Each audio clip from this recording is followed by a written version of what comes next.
پار من کے ہو رہتے پار من کے ہو رہتے ہم کو دیکھتے ہو کیسے. اسی محفل میں ایسا ہوا طریقت کے لوگوں میں کہ اس سے حجابات اٹھے تو ساری کائنات غائب تھی، وہ آقا کے پاس بیٹھا ہوا تھا، ساری کائنات غائب. پھر کہتے اسی محفل میں وہ آدمی اٹھا، اہل طریقت کیسے ہیں، نہ سمجھ میں آیا واللہ عالم. اپنے شیخ کے پاس آیا، بولا شیخ صاحب ابھی میرے ساتھ عجیب ہوا، میں یہاں نہیں تھا، میں مدینے میں تھا آقا جی کے پاس، اب پھر میں دیکھتا ہوں میں یہاں ہوں. شیخ نے کہا خاموش رہو، تمہارا تو یقین بن گیا نا، کیسے دیکھتے ہیں. ہاں طریقت میں یقین بنایا جاتا ہے، اس کو مشاہدہ کرایا جاتا ہے، باتوں سے یقین نہیں بنتا، باتوں سے سوالات اور وسوسے ہوتے ہیں. اسی جو طریقت کی بات سنے نہ سمجھ میں آئے تو اس کو کہہ دینا چاہیے واللہ عالم، کہ بھئی اللہ ہی جانے کہ انتہا علم کی انتہا کو کوئی نہ نبی پہنچا ہے نہ ولی پہنچا ہے، تو ہم تم پہنچیں گے جتنی سمجھ آ گئے، باقی واللہ عالم، اس میں پڑے ہی نہ آدمی تو شاید اللہ تعالیٰ اس کے لیے کوئی فضا بنا دے. اور جو بے اعتراضات کرتے ہیں، ایسے کرتے ہیں بعض مولویوں کی طرح، وہ بڑی خیر سے محروم ہو جاتے ہیں، کورے کے کوئرے ہی رہتے ہیں. ہاں ظاہر اچھا، اندر خالی، باطن خالی. اس لیے نہ ان میں کشش ہوتی ہے، نہ ان کے پاس اجابت دعا ہوتی ہے، نہ ان کے پاس کیفیات ہوتی ہیں، نہ سرور ہوتا ہے، اعتراضات کی وجہ سے. بس ہم جو جانتے ہیں، جو سمجھا اس کے بعد علم نہیں ہے. علم تو اتنا علم ہے کہ انسان ساری عمر سیکھے تب بھی اس نے کچھ نہیں سیکھا، جیسے سمندر سے قطرہ لیا، سارا علم پڑا ہوا. موسیٰ علیہ السلام نے کوئی خضر علیہ السلام یہی تو کہا تھا کہ تم علم میں اضافہ چاہتے ہو، کہا جتنا بھی علم پڑھو جیسے پڑھا ہی نہیں ہے، سارا باقی ہے. پھر خضر علیہ السلام نے مثال دی ان کو، موسیٰ علیہ السلام کو، کہا چڑیا اگر سمندر سے 5 چونچ میں پانی لیتی ہے تو پانی ختم ہو گیا، سارا سمندر پڑا، کچھ نہیں لیا. تو ہم تم خضر صاحب نے کہا جتنا بھی علم میں اضافہ کریں تو سمجھو چونچ میں پانی سمندر پڑا ہوا ہے. ہاں تو پھر دعوے نہیں کرنے چاہیے نا. تو یہ بعض لوگ ایسے دعوے کرتے ہیں، مولوی لوگ باتیں، میں ڈنکے کی چوٹ کہتا ہوں، میں فلانے کی چوٹ کہتا ہوں، میں اتنا انعام دیتا ہوں، کوئی سوال کا جواب دے، کوئی نہ کوئی پیدا ہو جاتا ہے الٹا سیدھا جواب. ایسی باتیں نہیں کرنی چاہیے. جتنی سمجھ آئی باقی چھوڑ دے، واللہ عالم بالصواب، ختم. کیا ضرورت ہے بحث کرنے کی؟ اس سے انسان کا نقصان ہوتا ہے کہ بس یہ جو میں نے سمجھ لیا مجھے آ گیا، باقی علم ختم ہو گیا. ختم ہو گیا. یہ خضر صاحب نے کیا کہا تھا موسیٰ علیہ السلام کو، چونچ میں پانی، یہ تفسیر نہیں پڑھی، دعوے شروع کر دیے. ایسا نہیں کرنا چاہیے تاکہ اللہ تعالیٰ کا علم کچھ نہ کچھ اضافہ ہوتا رہے. ہاں جو آدمی وہ توقف کرتا ہے، اختلاف میں نہیں پڑتا ہے، اس کو بڑے فائدے ہوتے ہیں. ہاں اور نبی کہنے کہ پہلی قومیں سے بحث اور سوالات سے ہلاک ہوئیں. کثرت السؤال وقیل و قال، زیادہ سوالات میں پڑھنا، زیادہ بحث کرنا، یہ نہیں کرنا چاہیے. جو سمجھ آئے باقی چھوڑ دے. ساری عمر علم پڑھو. دین کا علم تو بہت بڑی چیز ہے، خدا کی معرفت کا. دنیا کا علم نہیں ختم ہوتا ہے، یہ سائنسدانوں کے علم نہیں ختم ہوتا ہے، یہ ڈاکٹروں کے نہیں ختم ہوتے، یہ دوسروں کے پھوتیوں خانوں کے نہیں ختم ہوتے. تو پھر خدا رسول کا علم کا تو پھر انتہا ہی نہیں. ہاں تو احتیاط کریں نا، ان چیزوں میں نہ پڑا کریں. ہاں تو کٹر بریلوی سنی شیعہ نہ بنا کریں. ہاں کٹر جو بریلوی نے کہہ دیا، دیوبندی نے کہہ دیا، شیخ امین نے کہہ دیا، شیخ یاسین نے کہہ دیا، اس کے بعد علم ہی نہیں. اس کے بعد بھی علم ہے، بس کہہ واللہ عالم، اتنی سمجھ آئی. جو نہیں آئی چھوڑ دے. وہ شیخ امین نے کہا یا شیخ یاسین نے کہا یا بریلوی کا دیوبندی نے کہا، چھوڑ دے. جو سمجھ میں آ جائے لے لے. دیوبندی نے کہا، بریلوی نے کہا، شیخ امین نے سمجھ میں آئی ٹھیک ہے، نہیں آئی واللہ عالم بالصواب. کیا ضرورت ہے مصیبت میں پڑھنے کی کہ علم کو کوئی احاطہ کر سکتا ہے؟ نبی ولی نہیں کر سکتے تو ہم تم کر سکتے ہیں. آقا جی نے خود بھی ایسے ہی کہا ایک معاملے میں صحابہ کو، میں بھی اللہ کے علم کا احاطہ نہیں کر سکتا. بتاؤ. تو پھر دعوے کرنے، یہ کرنے، ایسے نہیں کہا کرے کٹر. یہ کہ میں اس خیال کا آدمی ہوں، باقی واللہ عالم، اس خیال پہ بھی پکا نہیں ہونا چاہیے. فقط اس چیز پہ پکا ہونا چاہیے جو زبان مصطفیٰ سے نکلے. ہاں جو زبان مصطفیٰ سے نہیں ہے وہ مفہوم ہے، تم نے کچھ مفہوم بیان کیا، میں نے کچھ کیا، وہ سب واللہ عالم. اور جو آقا جی نے بیان کیا واللہ عالم اور حق بالکل پورا یقین کر کے نبی کریم کی زبان سے نکلا، اس کا مفہوم سمجھ میں نہ آئے واللہ عالم بالصواب. اس سے آپس میں محبت بھی رہے گی، نفرت بھی پیدا نہیں ہوگی، تعصب بھی پیدا نہیں ہوگا. کیونکہ نبی کریم فرماتے تم ایمان والے نہیں ہوگے جب تک کہ تمہاری آپس میں محبت نہیں ہوگی. تو محبت اختلاف کو چھوڑ کے ہوگی یا اختلاف میں پڑھ کے تو میں کر کے ہوگی؟ یہ تو میں سے تو اختلاف پیدا ہوتا ہے، نفرت پیدا ہوتی ہے. اس لیے ایک ہی مسجد میں دوسرا نماز نہیں پڑھتا ہے، وہ کافروں کی مسجد ہے، نفرت ہو گئی نا. تو ایسے مسائل نہیں بیان کرنی چاہیے جو اختلاف کے ہوں، جو اتفاق کے ہوں وہ بیان کرنی چاہیے. آقا جی نے کہا اللہ مشکک من شک علی امتی، خدا اس پر مشقت ڈالے جو میری امت کو مشقت میں ڈالے. جو ان میں پھوٹ ڈالنے مشقت ہی ہے نا. بعض علماء اکثر یہ اختلافات کے مسائل مسجد میں بیان کرتے ہیں اور لوگوں میں پھوٹ ڈالتے ہیں، یہ نہیں بیان کرنے چاہیے. کوئی بھی عالم اس کی عزت کریں، اس کی بات سنیں، لیکن اس حد تک جس حد تک وہ اختلاف کے قریب نہ جائے. کوئی بھی عالم ہو، سنی ہو، بریلوی ہو، شیعہ ہو، کوئی بھی ہو، جہاں اختلاف کی بات کرے وہاں نہیں سننی ہے. اس لیے تم کو منع کیا حضرت محمد مصطفیٰ نے کہ اختلاف میں نہیں جانا ہے، اس سے نقصان ہوگا تمہارا. اس لیے بعض علماء کے پاس برکت علم کی رحمتیں نہیں ہوتی، خالی ہوتے ہیں. خدا تعالیٰ کی ان پر کچھ غضب کے آثار اور ایسے دکھتے ہیں. اسی وجہ سے برکتیں نہیں ہیں کہ لوگوں کو مصیبت میں ڈالتے ہیں، مشقت میں ڈالتے ہیں، ان میں نفرت پیدا کرتے ہیں، ان کو ایسی باتیں سکھاتے ہیں. ایسی باتیں نہیں سکھانی چاہیے. آقا جی نے منع کیا، قرآن نے بھی منع کیا. فَإِن تَنَازَعْتُمْ فِي شَيْءٍ، تمہارا کسی چیز میں جھگڑا اختلاف ہو جائے فَرُدُّوهُ إِلَى اللَّهِ وَالرَّسُولِ، اس چیز کو چھوڑ دو اللہ پر اور حضرت محمد مصطفیٰ پر. اس میں پڑھو ہی مت، پھر نہ پڑھو. ضروری پڑھنا اس میں. اللہ نے کہا وَالَّذِينَ أُوتُوا الْعِلْمَ دَرَجَاتٍ، علم والے درجات ہیں. تو پھر اتفاق نہیں ہو سکتا، تو پھر چھوڑ دینا چاہیے اس چیز کو تاکہ اتفاق ہو.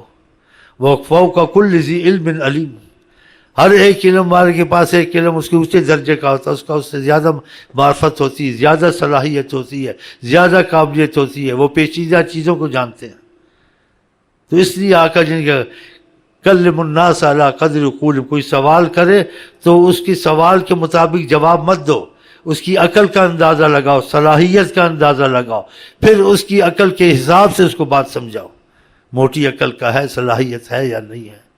تو ان چیزوں میں نہ پڑے، اور جو سمجھ میں آئے وہ لے لے، جو سمجھ میں نہ آئے واللہ عالم. تو آپ کا سب سے بیٹھ سکتے ہیں، آپ کافر کے ساتھ بیٹھ سکتے ہیں، مسلمان کے ساتھ بیٹھ سکتے ہیں، ہر کسی کے ساتھ بیٹھ سکتے ہیں. اخلاق کس کو کہتے ہیں؟ کسی سے آپ کو نفرت نہ ہو. یہ چیزیں نفرت پیدا کرتی ہیں. اور آقا نے کہا جب محبت آپس میں نہیں ہے تو تم ایمان والے بھی نہیں ہو. بتاؤ، تو پھر یہ چیز خطرہ ہے نا. آپس میں نفرت ہونا، نفرت ختم کرنا، اختلاف کو ختم کر دو. کہ جس چیز میں اختلاف اگر ایک کرتا آپ مت کریں. ایک آپ دو بھائی بیٹھے ہیں، یا بریلوی ہے، سنی ہے، شیعہ، جہاں تک اتفاق ہے خدا رسول کے مسئلے میں کرے باتیں. جہاں اختلاف ہو وہ کرے، آپ مت کریں. آپ کہیں بھائی اس میں اختلاف آ گیا، تو اختلاف سے قرآن میں بھی منع ہے اور جناب رسول کریم نے بھی منع کیا ہے. تو اس مسئلے میں پڑھتا نہیں، پھر وہ تو آپ سے کہاں بحث کرے گا. تم سے آرام سے بیٹھے رہو گے، چائے پیو تو چائے پیو، کوئی اور بات کر لو، اختلاف کو چھوڑ دو، اور آپ ایمان والے بھی بن جاؤ گے. آپ نے خدا قرآن کو مانا، خدا کی بات مانی، نبی کریم کی نصیحت اور وصیت پر عمل کیا. ہاں، کیونکہ آقا جی کہتے ہیں میں آسان دین لے کے آیا ہوں. لیلھا کنہارھا، اس میں روشنی ہے، اس میں رات نہیں ہے، ہر چیز عیاں ہے. تو پھر مشکل کہاں سے؟ اب کتنا مشکل ہو گیا. ایک آدمی باہر سے مسلمان، اس کو مسلمان ہونا مشکل ہو گیا. یہ اس کو کافر کہتا ہے، اس کو کافر کہتا ہے. وہ کہاں جا کے مسلمان ہو بتاؤ؟ وہ کہتا ہے بریلی کافر ہے، وہ بولتا ہے شیعہ کافر ہے، وہ کہتا ہے سنی کافر ہے، وہ کہتا ہے دیوبندی کافر ہے. اب کہاں مسلمان ہو؟ تو مسلمان تو اس کے سارے کافر ہو گئے. تو ایسی باتیں نہیں کرنی چاہیے جس سے اس وجہ سے مصیبت آئی ہے کہ نبی کریم نے جیسے کہا تھا ویسے نہیں کیا نا. آپ نے کہا آسان دین، اب کتنا مشکل ہو گیا کہ ایک دوسرے کے ساتھ بیٹھنا مشکل ہو گیا، ایک دوسرے کی مسجد میں نماز پڑھنی مشکل ہو گئی. کوئی بھی مسجد اور نماز پڑھ لیں. آپ کا نماز سے مطلب ہے یا آپ کو مولوی سے مطلب ہے؟ نماز میں تو اختلاف نہیں، نماز پڑھ کے نکل جائیں. بریلی ہو، دیوبندی ہو، کوئی بھی ہو، اہل حدیث ہو، تم کو کیا مطلب ہے اس سے؟ تمہارا نماز سے مطلب ہے نا. مکے میں جاؤ تو مکے میں نماز پڑھ لو. تمہارا کیا مطلب وہاں سنی کھڑا، وہابی کھڑا، شیعہ کھڑا؟ تم تو مکے کے لیے گئے ہو. امامت کوئی کرا تو وہ جانے، اس کا خدا جانے. تمہارا مطلب تھا مکے میں نماز پڑھ کے آ جاؤ، مدینے میں نماز پڑھ کے آ جاؤ. مدینے میں نماز چھوڑنی جماعت کی، مکے میں چھوڑنی، تو یہ کتنی محرومی ہے. وہ لاکھوں پڑھتے ان کی نماز نہیں ہوئی، ان کی نماز ہو گئی، سب کی ہو گئی. نیتوں کو خدا جانے. تمہارا مطلب تھا مکے میں نماز پڑھنی، 1 لاکھ کا ثواب تم کو مل گیا. تم کو کیا مطلب ہے کون کھڑا نہیں کھڑا؟ وہ جانے، خدا جانے. تمہارا نماز کا مسئلہ تھا نماز صحیح 4 رکعتیں پڑھی، السلام علیکم السلام علیکم، خدا حافظ، خلاص. چلو. پورج من کے ہو رہتے ہم کو دیکھتے ہو کیسے نوری من یہ ہٹاؤ، نوری من یہ ہٹاؤ، ہم بھی دیکھیں آپ کیسے، ہم بھی دیکھیں آپ کیسے، دیکھیں بھی اور نہ دیکھیں ہم کو، دیکھیں بھی اور نہ دیکھیں ہم کو، کیسا پردہ کیا ہے نینان میں، کیسا پردہ کیا ہے نینان نے. ہوئے نینان زخم جو دیے، ہائے نینان زخم جو دیے، واللہ گہرے یہ ہوتے جاتے ہیں، واللہ گہرے یہ ہوتے جاتے ہیں. ہائے نینان زخم جو دیے، ہائے نینان زخم جو دیے، واللہ گہرے یہ ہوتے جاتے ہیں، واللہ گہرے یہ ہوتے جاتے ہیں. ہائے نینان زخم جو دیے، ہائے نینان زخم جو دیے، واللہ گہرے یہ ہوتے جاتے ہیں، واللہ گہرے یہ ہوتے جاتے ہیں. تیرے نینان سے جو بھی پیتے ہیں، تیرے نینان سے جو پی پیتے ہیں تاعمر وہ ترستے رہتے ہیں تاعمر وہ ترستے رہتے ہیں آس رکھے ان کے رحم پہ شامی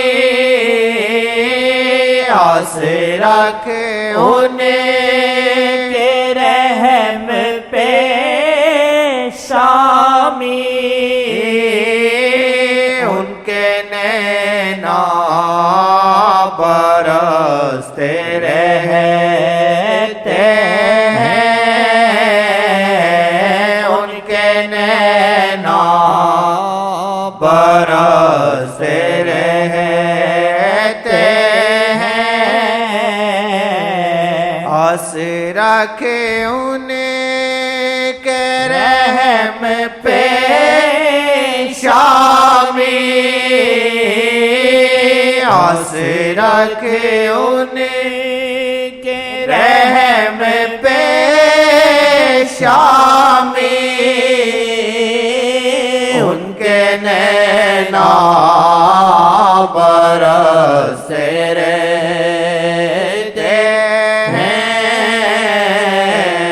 ان کے نینا برستے رہتے ہیں کاٹتی ہے مجھے جدائی تیری اور لمحے وہ یاد